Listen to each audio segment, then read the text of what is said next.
Did you see the cover of Cosmopolitan magazine that was widely criticized because they had a morbidly obese woman on who was a you know, like in a bikini plus size model? Yeah. Yeah. And they were challenging beauty norms. Like, this is a person that's eating themselves to death, you incredible. fucking assholes. And so your lack of discipline and your desire to shame people who exercise is what you're doing. Right. To make them feel bad because you feel bad that you can't put the fucking cookies and cupcakes down has led you to try to push this ridiculous standard.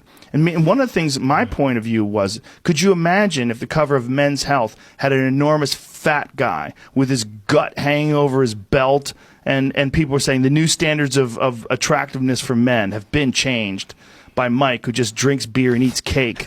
You'd be like, get the fuck out of here. That's never going to fly. It's not going to fly with men, but it does fly with women. And by the way, the fat acceptance movement doesn't just argue that, you know, not being 500 pounds is unattractive because of the patriarchy. They actually argue that the medical evidence suggesting that there's a link between obesity and downstream bad effects is all bullshit. They not just that.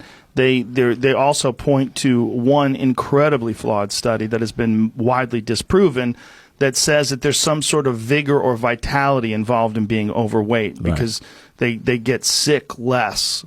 There's no truth to that whatsoever. They only analyze people who were healthy at the time.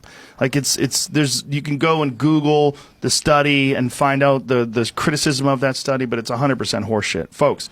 Being fat's not good for you. It's really bad for you. When you're as big as that woman on the cover of Cosmopolitan magazine, she's literally morbidly obese. She's fucking dying. She's addicted to food in a horrible way. And to promote that and pretend that somehow or another this is okay and we're gonna show new standards of beauty. You go, you giant gelatinous bag of meat and tissue. No, that's a dying person who's addicted to food. She doesn't want to look like that.